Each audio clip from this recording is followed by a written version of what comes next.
And if they expect me to walk away from Luton with nothing, I'll make very sure there's nothing to walk away from.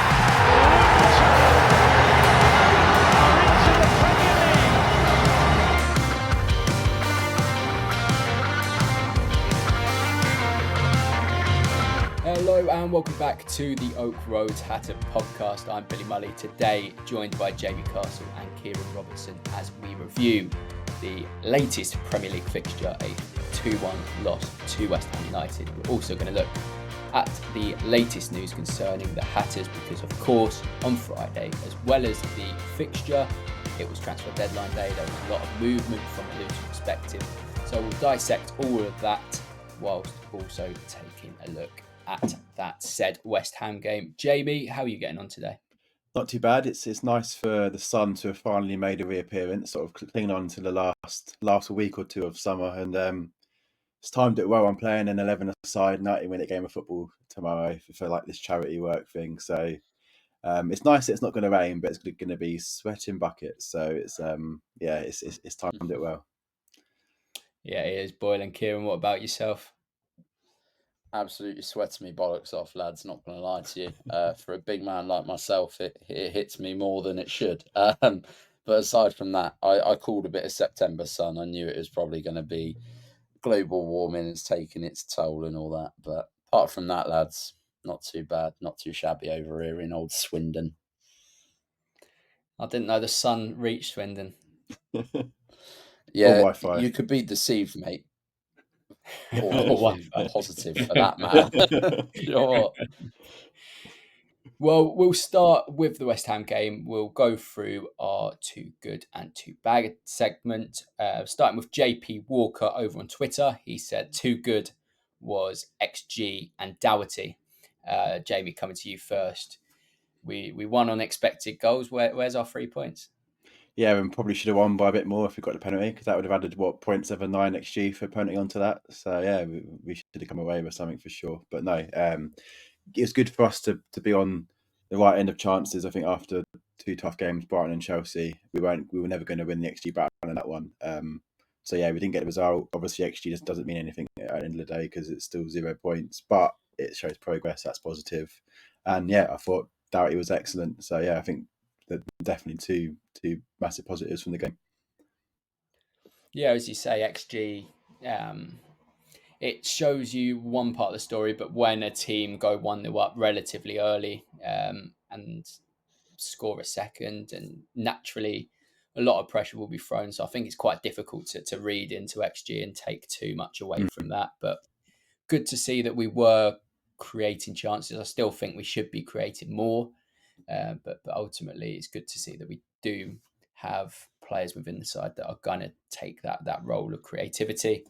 And JP Walker, his second part of that was Alfie Doughty, Kieran. Played on the right. He was very good. We were speaking about Alfie Doughty at the start of the season, and we mentioned that, you know, the world is his oyster. There could potentially be a spot in England in years to come for Alfie Doughty.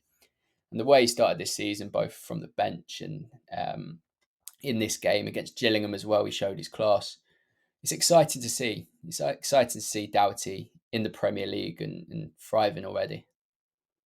It does, because I think the difference between Giles and Kabore is they're both players obviously we brought in this season, and Doughty almost feels like one of our own in that respect. No offence to Giles and Kabore, because they are now, but Doughty come with us in that promotion year, right? And just like Eli, just like Morris, just like any of those players who have got us up to this level, we want to see them do really well, and we want them to prove that they can play at this level. And I know we were chatting in the pub beforehand, sort of like we want to see Doughty start. He's probably going to start ahead of Kabore. I want to see him start on the left now. I feel like that's the next. All right, cool. We know you're a really good right wing back, but I want to see him play on his favoured side and see just how bloody good he is. Because if he can play that well on the right and be as effective as he was, him and Reece Burke have a really, really good partnership defensively. I want to see that on the other side. I want to see what he can offer Amari Bell in terms of defensive cover. And going on to JP Walker's too bad, it was VAR/officiating and Ross Barkley. I think we can all agree on VAR and officiating. Insert picture of that James Ward-Prowse handball right in the dying seconds. But Ross Barkley is an interesting topic of discussion. His name's been plastered all over Twitter. Varying different opinions about first his performance, and then there's parts of the Luton crowd speaking about not clapping the fans. Do you read much into that, Jamie? Do you read not clapping the fans at this stage?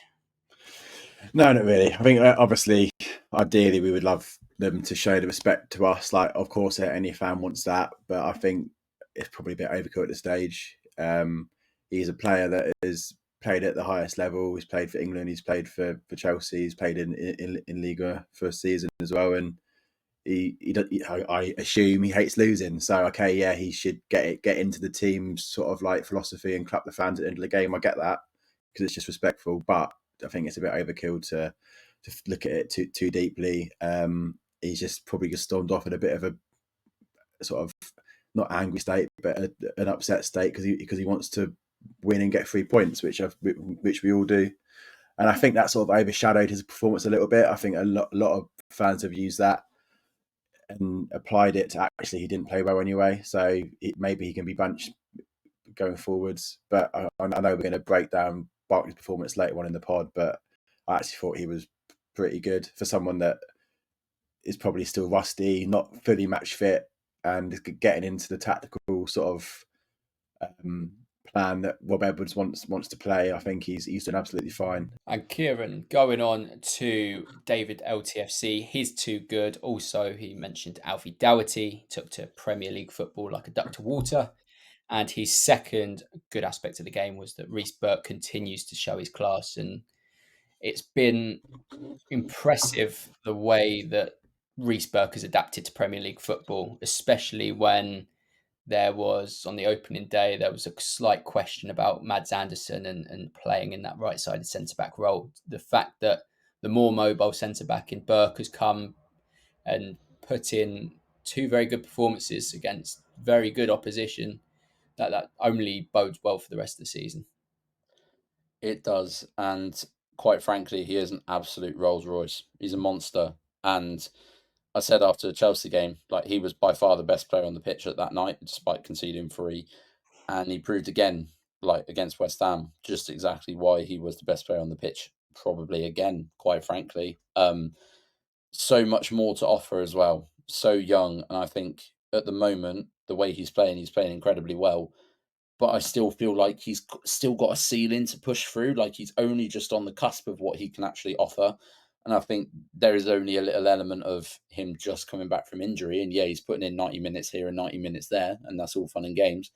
That confidence is only going to grow and grow. And like I said, I described him then as a monster. Like we've seen him in the Championship. We know what he's capable of. We know he loves to drive forward sometimes. He can score a goal. He's a great aerial threat from corners. Got on the few of the end of some corners in the West Ham game as well. So to be honest, sky's the limit for him in this league.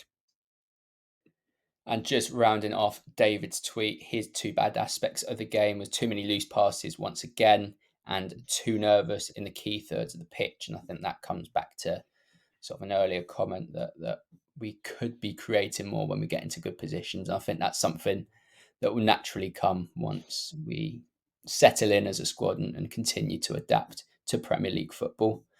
The last tweet we'll talk about today is from LTFC Talk. He has put that he felt that we competed more rather than being on the back foot, which I fully agree with. and the subs came on and made a difference. Pelly Ruddock came on, or Benny came on. Both, I think, changed the course of the game. I'm trying to cast my mind back. Who else came on? Brown did as well. Brown, of course. Yeah, Kabore came on for Giles to start with before they switched out to the left. Every sub impacted, and I think tactically there's still the new players bedding in. I think I was thinking about it earlier. I think there was 5 new signings in the starting 11. You had Mads, Giles, Barkley, Chong, and Kaminsky in the starting 11. So 5 out of 11 were new signings. So that's going to have some tactical sort of rushiness to it. So no, everyone that started and everyone that came on had some sort of impact.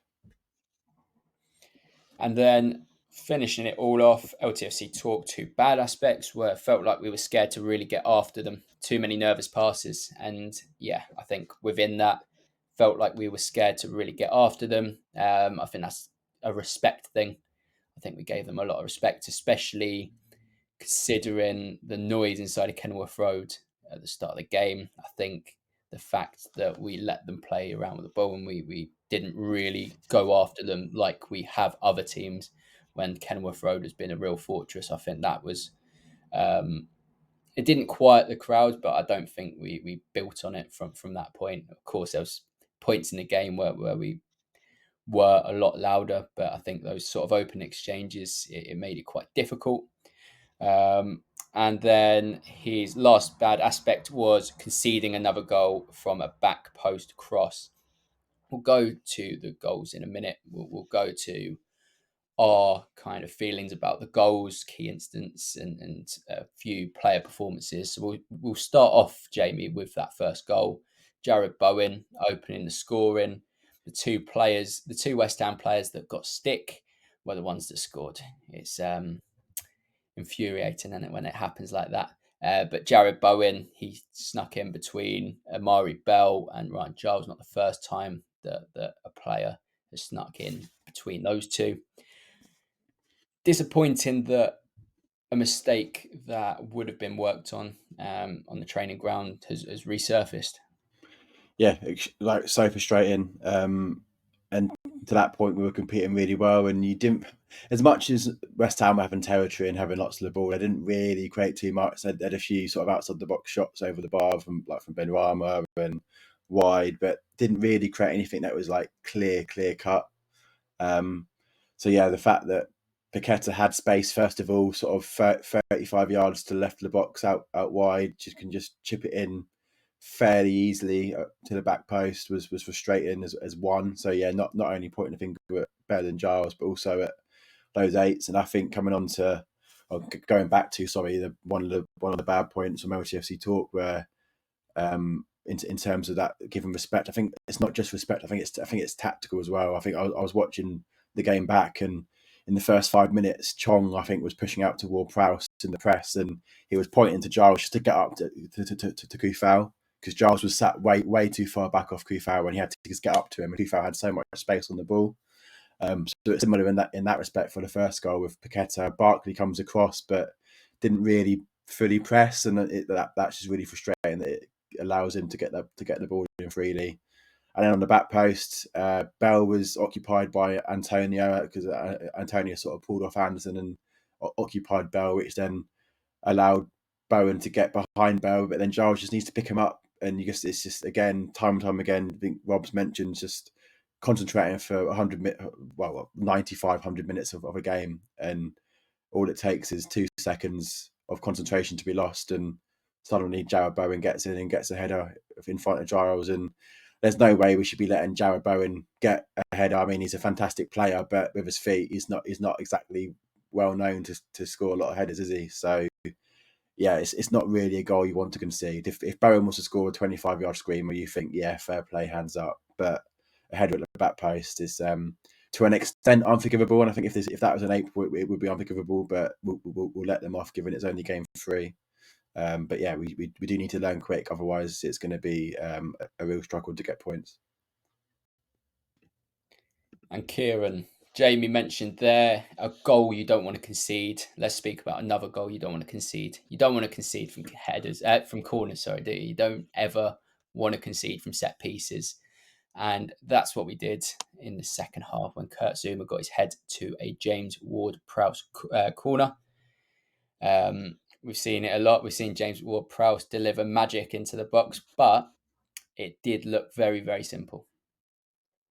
It did, and Ward-Prowse is one of those where, like you said, you give him a ball from a dead ball scenario, whether it's a free kick or a corner, you can make something happen out of nothing. But the trouble is when you've got a player like that standing over a corner, at least do yourself a favour and don't let a player like Kurt Zouma just wander around the box like as a free man. It was, at the time, I remember Ward-Prowse stood over the corner and I went, it would be just our luck that we concede here. And then I just saw Zouma run across the box with no one tracking him. And I thought, oh, fuck me. There you go then.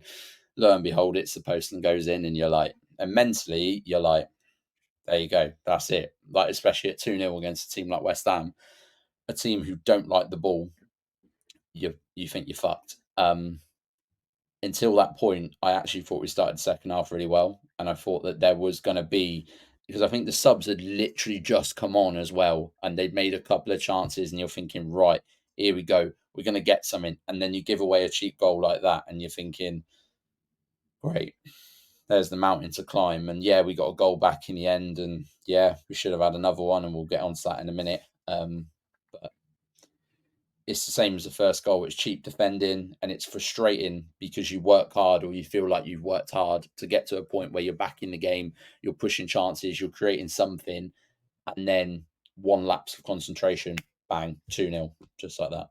Yeah, it's just those fine margins as well. Like, I think, was it a minute before Eli, officially put it over the bar, but yeah, I think it was a corner, and we probably should have got the corner and gone from there. But Eli had the chance, and then they got the other end, get the corner, get the goal, and you think it's just. I was thinking right then, this league is brutal, and we knew it would be, and I think there's no surprise that it would be brutal, but just is such a simple goal to concede, and your head just dropped as a fan in the ground, and I'm sure there were many the heads just dropped thinking, because we were on top, and I think if there was going to be a goal in the game, it was going to be us, and then suddenly to get a set piece.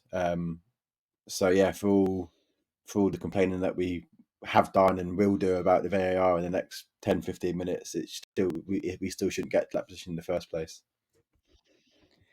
It was interesting because Ward-Prowse, his deliveries, we know they have a lot of quality attached to them, but I think Coulter Morris and Eli had dealt with them very well. That it completely eliminated the threat he had up until that point, of course. And when you let the Premier League Sorba Thomas do that, that's what happens. That is what happens. And 2-0 down, very difficult to come back. But we did half the deficit. Mads Andersen scoring in the 2nd minute stoppage time. His first Premier League goal, his first Luton Town goal. Coulter Morris directing his header back into the danger area. Intelligent from him. Andersen with a good bit of placement. And then I guess the question would be, what did you make of the goal? Did you see it coming? Did you think after that there was going to be time to really mount a serious attack and draw that game? Yeah, you take confidence from even at 2-0 down, the players giving it the all for the full 95 minutes, because it could have been quite easily to be like, all right, lads, sorry, we've lost this one now, and just sort of drop the heads. But they still fought. They got the goal, which the performance definitely deserved a goal. And I've said 2 minutes before, I think I can't remember who it was, actually, I'm not sure who it was. I think it might be Danny Ings was running for one goal, and I thought, please don't score. It's not a 3-0 game. It wasn't even a 2-0 game. So it was nice to get a goal back at least, and actually make it look like it was a decent game, or make it look like a game that it actually was. And we were definitely in the game throughout. For them, probably a bit of a soft goal, but we put Mads up top, and he managed to get in between Agerd and Zouma. So no, it was a good goal for him. And in terms of him as a performance, I thought first half was a bit nervous. I think he needed to get his head into the game. I think he made a couple of mistakes, and you could tell he was very frustrated with himself. But second half he was much better, and it was a promising second 45 performance from Anderson. Let's go on to that dreaded penalty incident that gets worse and worse every time I watch it. But ultimately, at the time, I thought nothing of it. I heard a few complaints within the Luton end. Thought, what you really talking about? Watched it back probably over 100 times the last few days, and it doesn't get any better, does it? No, and I saw it clear as day at the time, and then also thought after that Kudus, it kind of hits his sort of lower stomach, and I thought that again was another one, and at that point I was screaming, and I've sort of had about 3 days where I thought eventually I'm going to get over it, and eventually I'm going to digest it, and then it's just it ain't going away, because the thing that sticks out to me is, firstly, don't get Mike Dean giving analysis on a handball when he's the same bellend that's telling us that, oh, I helped out Anthony Taylor because he's my mate the other week. Fucking bore off for a start. Valid opinion. We're not having that. So discard that. Secondly, they've kind of shot themselves in the foot, right? A bit more of a serious analysis. They've shot themselves in the foot with the way that they've done the handball rule. And they've sort of said, like, look, if it's under the elbow, any contact, it's a penalty. You look back to the penalty that we got at Brighton. Lewis Dunk's got his back to the ball. It still hits him here. It still gets given. He has no idea that's hitting him because he's got his back to the ball. He's not even looking, and the rest still gave it. It went to VAR, and they still gave it. Ward-Prowse is looking up to the sky, and that ball is coming right at him, and it hits his arm.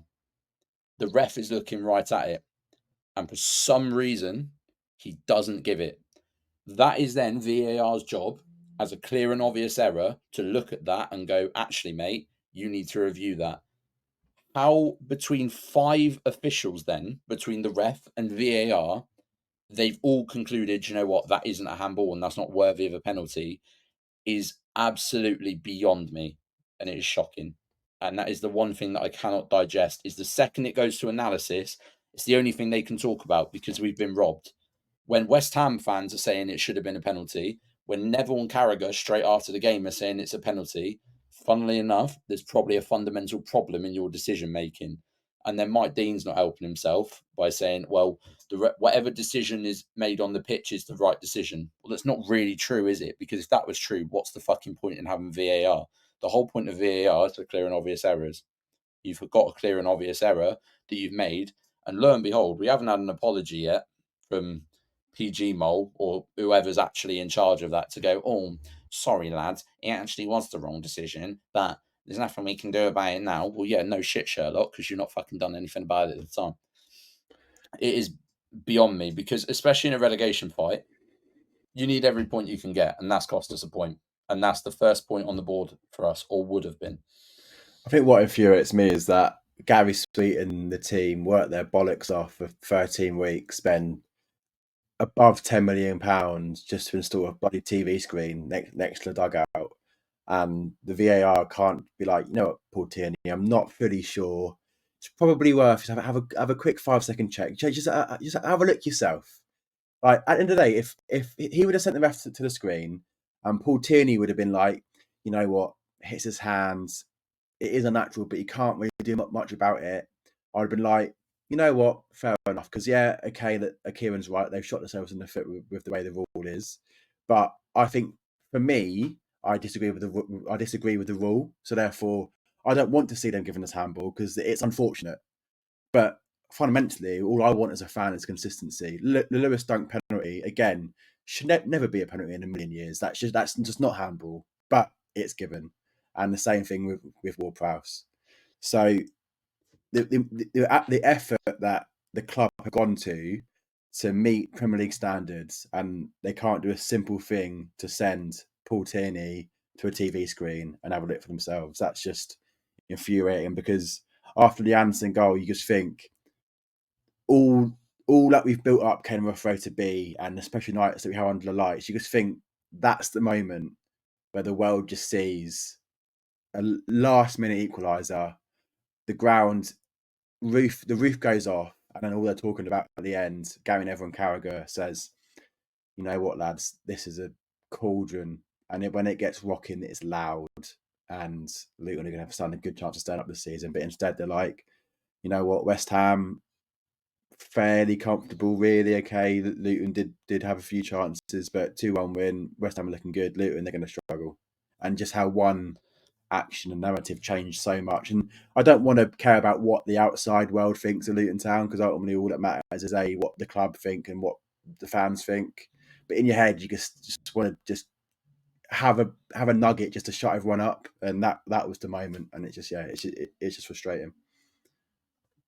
I think that's what sort of aided my frustration in the last few days, especially when watching the rest of the game week as well, is just the lack of consistency around decisions. The amount of times that you see a decision given. So again, that dunk handball, and I agree with Jamie, like I wouldn't want that rule to be a thing, but that's the way that they've set it. So if that is the rule that you have set in place, then you must follow through at every opportunity. That dunk handball should not have been given in a real world scenario, but it was. So if that's given and something more obvious as the Ward-Prowse one happens and you don't give it, you're shooting yourself in the foot.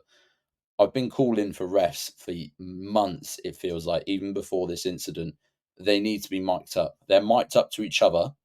They're not mic'd up to us. During a VAR decision, I would like to know, whether they give the decision or not, why you are giving the decision. You are less likely to get shit off of other people if you just sit there, hold yourself accountable to your decision and justify it. Like, because there might be a reason that we as fans can't see or are not seeing because we've got our Luton tinted glasses on and we're just like, do you know what? That's a stonewall penalty. Or even like, if it goes the other way, we want to know why it's been given, regardless, or why it's not being given. But by not having that opportunity or not having them in a post-match interview, it's all fun and games having a ref that's retired and as part of an old boys club giving you analysis because he's just going to say what you want to hear all the time. The referee making the decision, hold them accountable to that decision and get them to tell us why you are making it. Justify the decision and you'll make a lot less enemies in that respect. As you can all probably have guessed, these two have been preparing those speeches all throughout today. Perfectly executed. Well done. We'll go on to Ross Barkley. We mentioned him in association with the fan debate as to whether people thought it was wrong that he didn't clap fans and all that saga. But we'll go on to his actual performance. He created 4 big chances, which ranked him within the top 5 for this particular game week. It was an impressive display in parts. I think there's aspects of his game that still need to improve, but that is to be understood. He's been adapting to a style of play that he's not probably accustomed to at any point of his career. What did you make of it, Kieran? How do you think Barkley fared against West Ham, and compare that to how he played in his first 90 minutes? Well, first start, against Chelsea the week before. I mean, the general consensus at the moment is obviously everyone's a bit knocked off of him. They're all a little bit like, oh, Barkley didn't play well, la la la la la. I didn't think he was like amazing. Like, he wasn't a standout by any means. But then obviously the stats showed otherwise, right? So it just means I was watching the game through a different lens, perhaps. Because I thought Chong, for example, played a lot better. But then that's because he was pushing further forward. So naturally, he's just a bit more involved, which is probably where I was a bit like, oh yeah, Chong had a masterclass. That was a bit of a stretch, but you get the gist.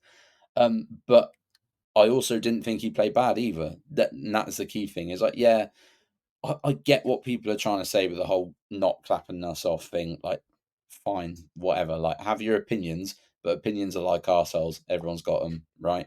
The fact of the matter is, don't use that opinion of him not clapping us at the end as a reason to say that he played terribly, because that just isn't true. But that is a false narrative. For me, he just shows the signs of a player who is growing into the team, right? That is physically and mentally. So physically, from a tactical standpoint of he's getting to learn how we want to play, what Rob's expectations are of him, and also he's building up match fitness, right? Yeah, he's lasting 90 minutes, give or take, but he played, 70 the other day?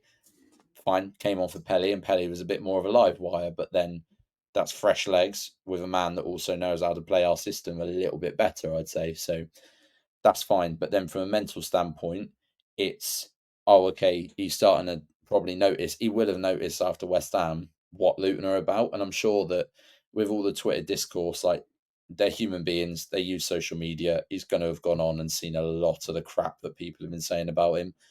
And he will take that on the chin probably and realise, actually, do you know what?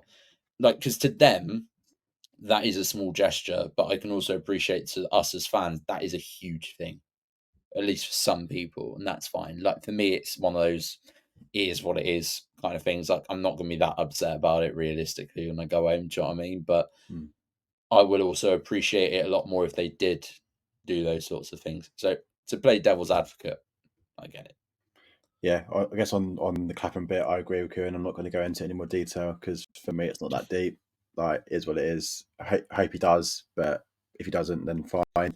I think the first bit I will expand more, and I think I completely agree with Kieran. I think there's two ways of looking at football. You've got the eye test, and then you've got like the stats test.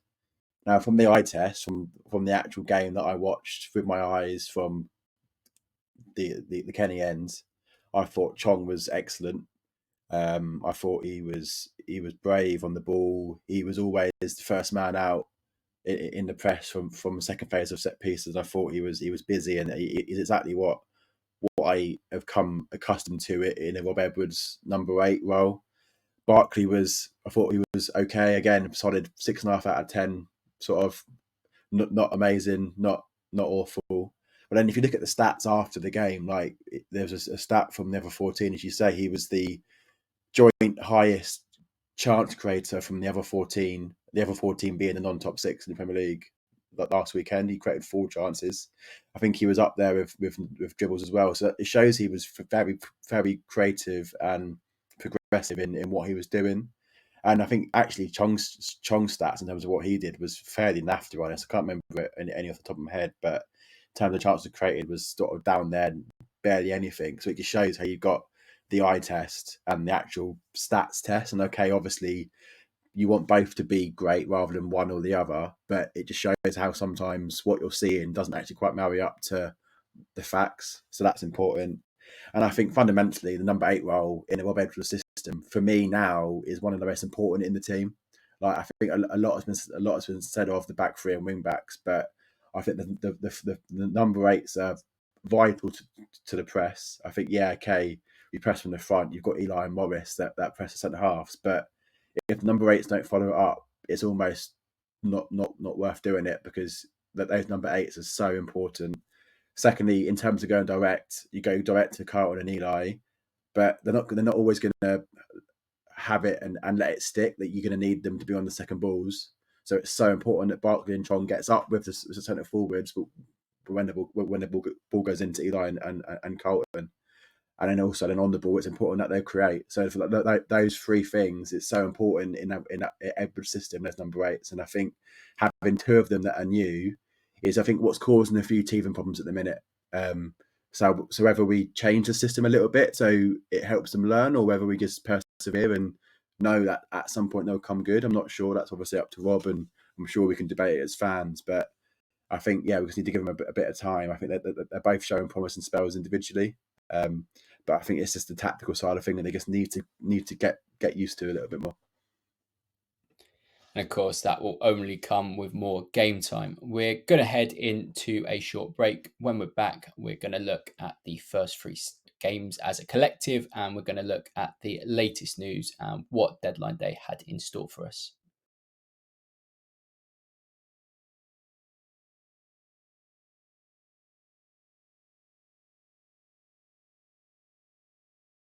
We are back for the second part of today's episode, and we're going to take some time now to reflect on the opening 3 games of the season as a collective. Of course, it's 3 games, it's 0 points.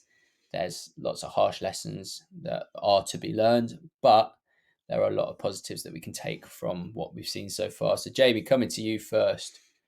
Looking on an individual basis, what players do you think have adapted to Premier League football as you would have expected, or potentially players that have surpassed expectations?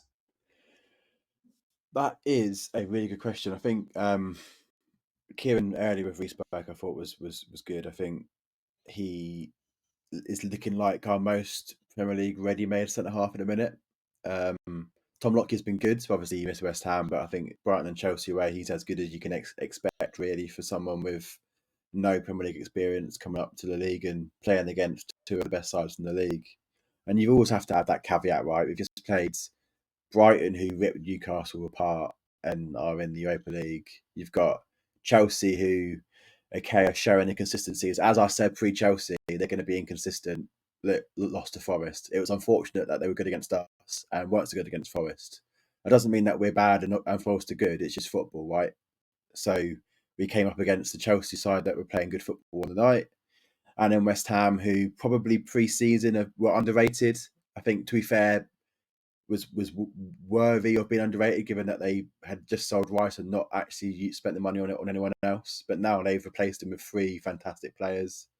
So on paper, it's a really tough start, and I think we'll look back on the West Ham game at the end of the season and think, yeah, that they're top eight. That was a tough fixture. To get 3 points from that would have been really difficult.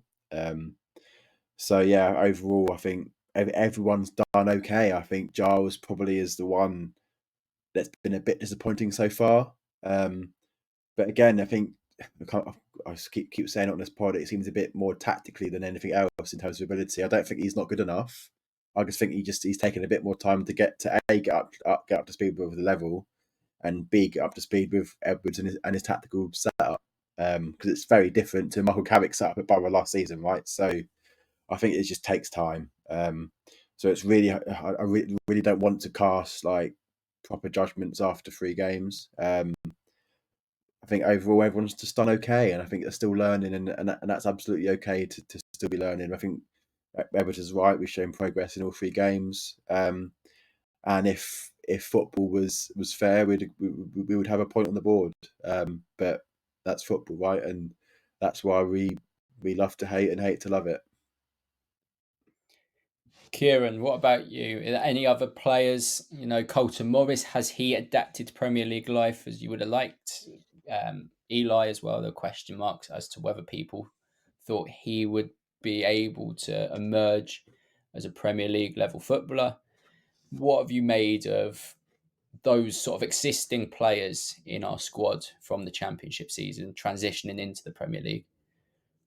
There's none of them so far where I look at and go, "Oh my God, you've not made the jump very well." And I know that that's quite easy to say after 3 games, right? But I think most surprising for me has been Eli. Like, he was the one that sort of a few pods before the season started. Like, I vocally had question marks over him and his ability to then take that next step.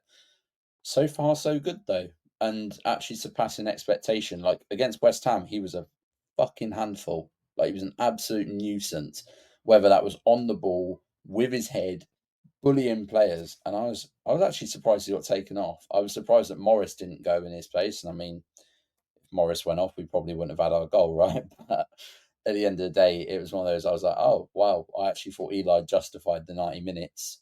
In terms of our points total, it's one of those I look at and I'm quite calm. Like, I looked at the first 3 games and went, do you know what? Yeah, we probably aren't going to win any of them. And we always said, like, you look at September now, obviously excluding West Ham, you've got Fulham away, you've got Wolves at home, you've got Everton away. And someone said to me at work, they were like, right, you need to start picking up points now. I was like, we need a minimum of 4 out of 9 there, if not 6. Or 4, 5, 6, right?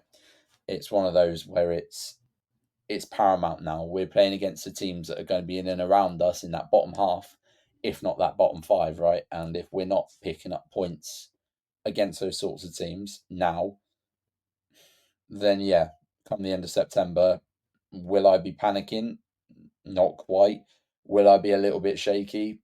Potentially. And I'll be a bit more nervous than I am now. But for the meantime, Brighton, I didn't expect to beat. Chelsea, I definitely didn't expect to beat. And West Ham, if you eliminate the dubious circumstances, we would have lost the game 2-1, and I'd have walked away from that going, all right, we'd have beaten them on another day, but fine. On paper, you'd have probably expected to lose that as well.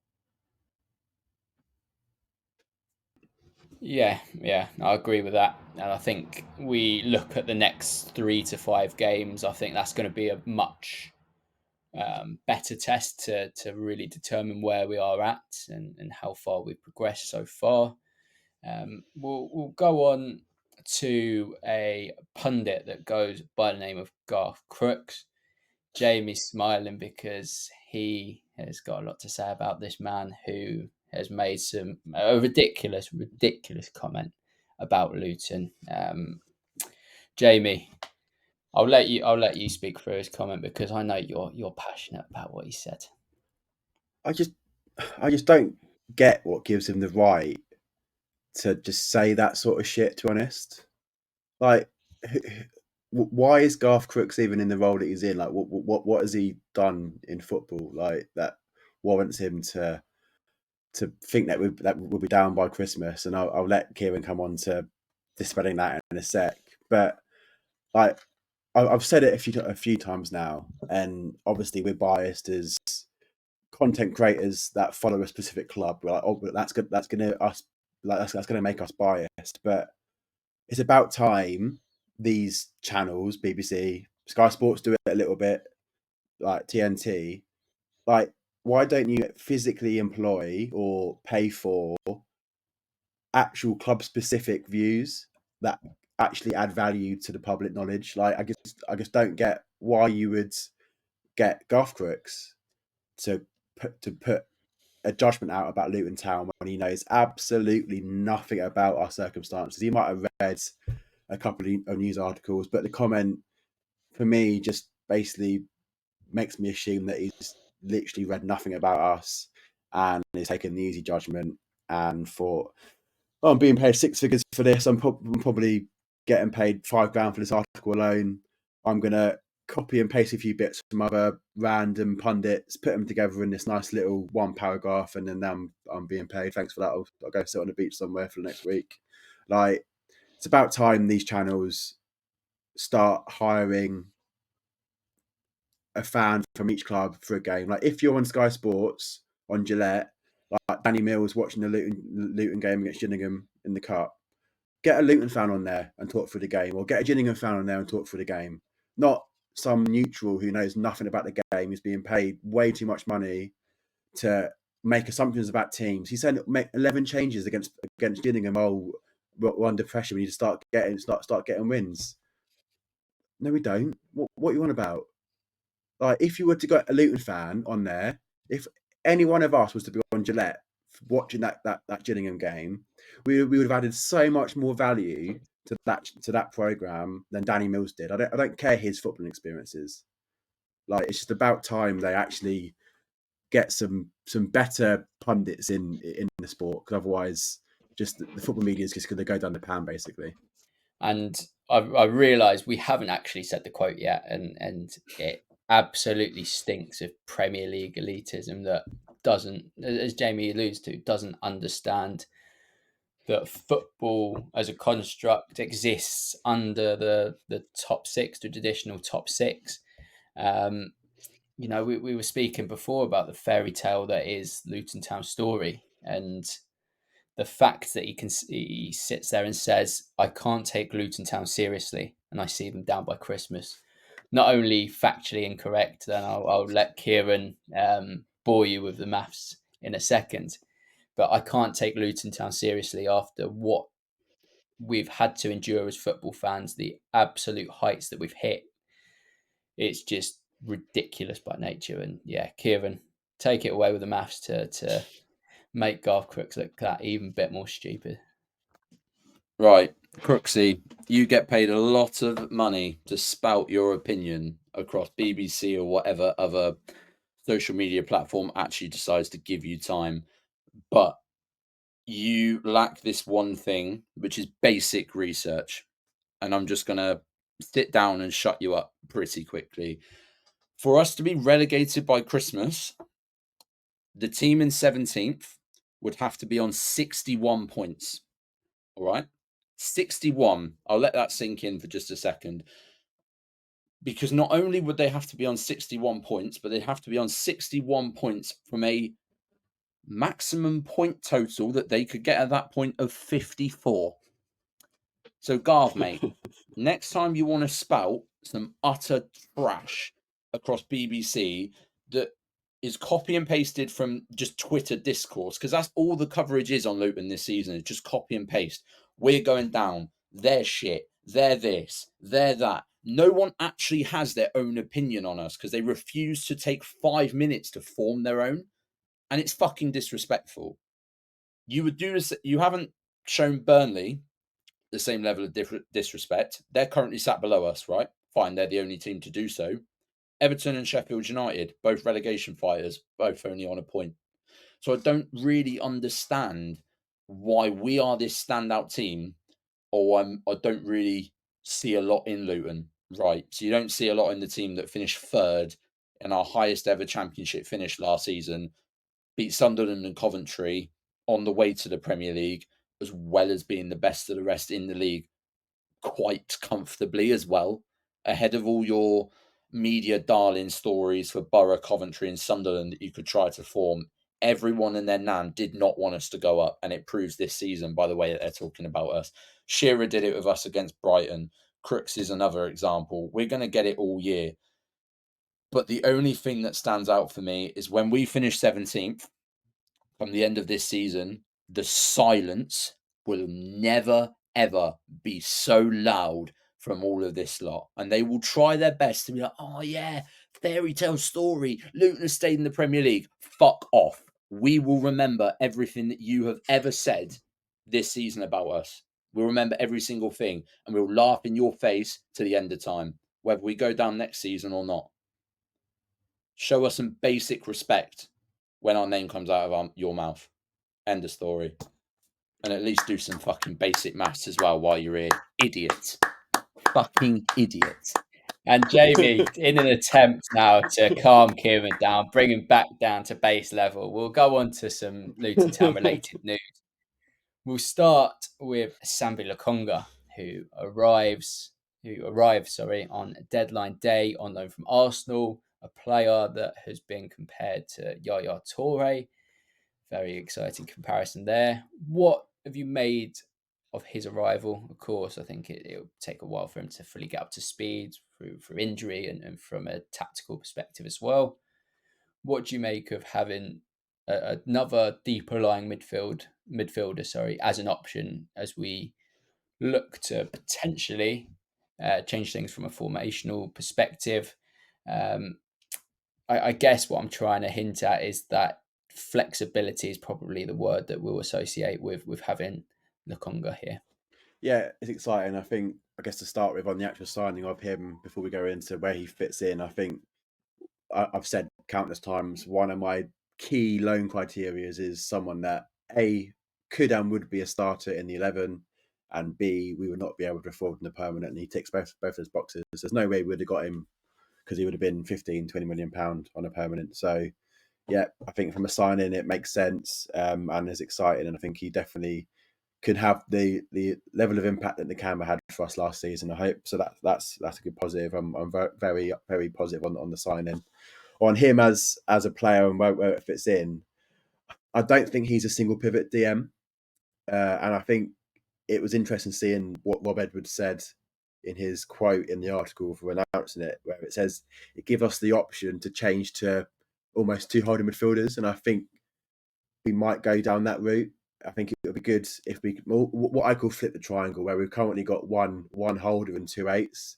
If we flip that triangle to 2 holders and 1 number 10 almost, I think that could be Chong or Barkley. I think to see Chong in that number 10 on his own, up closer to Morris and Eli, could be really exciting. And then it gives the Lokonga and the Nakamba themselves just to sort of just to hold it, and probably will allow the wing backs to get up more freely as well, right? Because you've got two holding mids there as well. So I just have an inkling that might be what we do.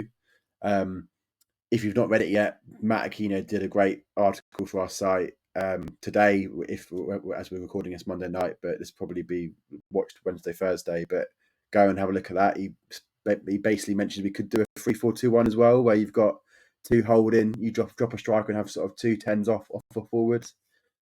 which is, I think, something else that I can see us do as well. That 3-4-2-1. So no, I think it's a good signing. It gives us options in what we can do tactically going forwards.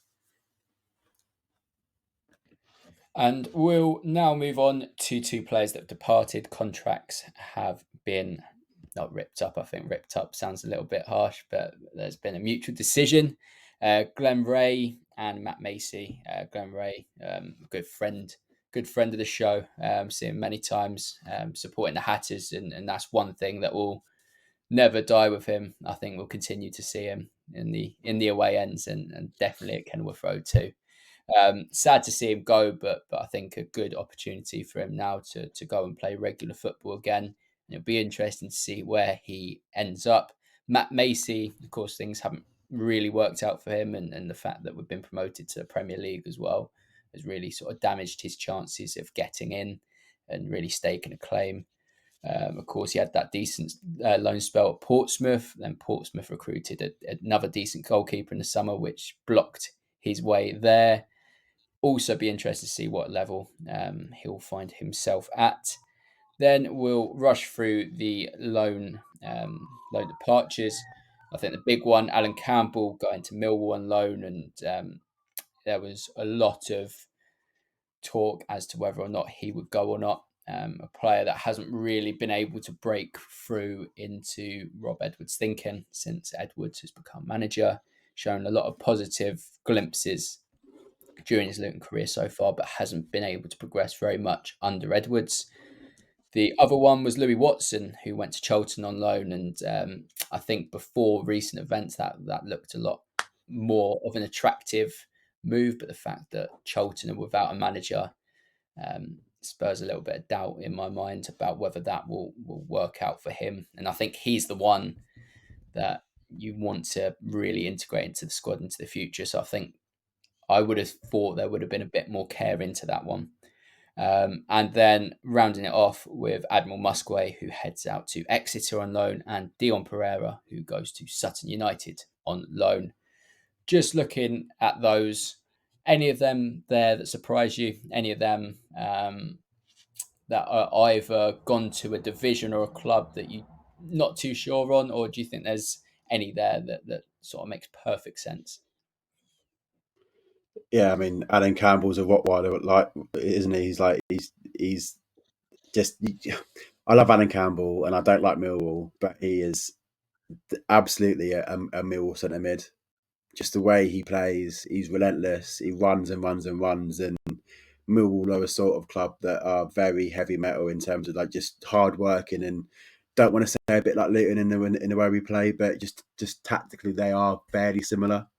So I think it's a great loan for him and for us. I mean, if we do go down and he has a good season, then he comes in and he's going to be one of the top Championship midfielders, and he's going to be ours still.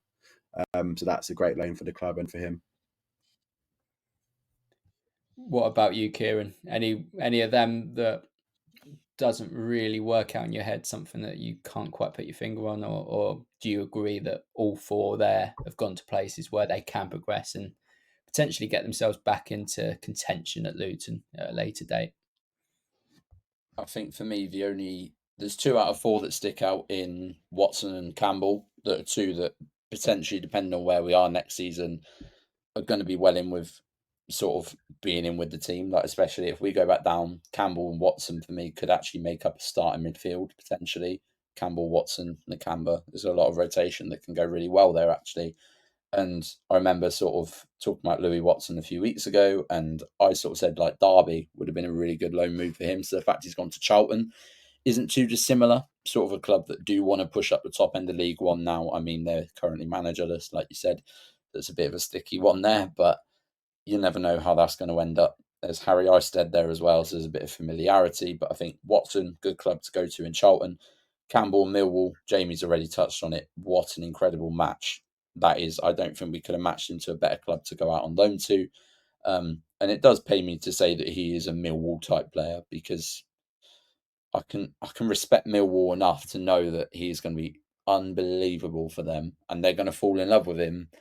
and it's going to hurt a little bit if we stay up, because I think that then if we stay up and he has a good year with them, then it's like, all right, you're kind of giving your toys to the less fortunate, but it is what it is.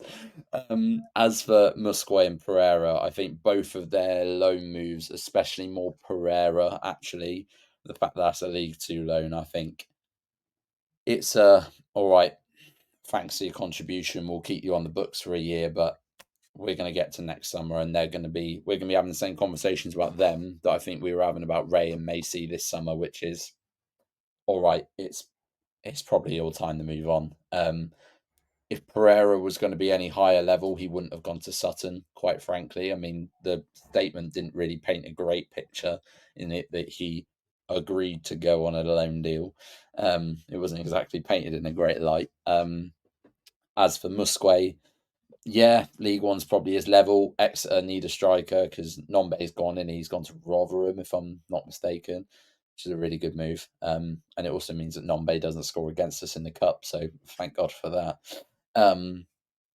But yeah, I think that's a decent move in itself. But again, don't be surprised if come the end of the season, Exeter have agreed a fee between us and Musquay, or if his deal's up in the summer, they can have him. Do you know what I mean? He's not getting in 4th, 5th, 6th choices. Sayonara, mate. Let's finish off with looking at the upcoming international break. We are going to have 5 Hatters potentially involved. We've got Chidozie Ogbene, who's been selected for Ireland. They've got interesting games against France and the Netherlands. We've also got Amari Bell, who has, well, for years now, has been part of that Jamaica team, been a central part of that Jamaica team, and he will be going back out to represent the Reggae Boys. Pelly Ruddock has been called up to the DRC, and Issa Kabore being called up to Burkina Faso, and finally Thomas Kaminski has been called up to Belgium. The one disappointment has to be Tom Lockyer, who's had to withdraw from the Wales squad because of a thigh injury. Hopefully nothing too severe and he can be back ready firing for Luton when we play Fulham.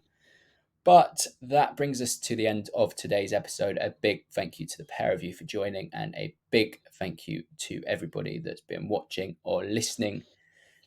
We'll be back next week where we preview Fulham, hopefully a first 3 points, or if not a first point of the season. We all know what happened last time at Craven Cottage, so I promise you that will be the only time we mention that 7-0 loss. We won't mention it next episode. Well, yeah, I say that now, I forget about that, but let's try and stay positive. Anyway, it's goodbye from us, and we'll see you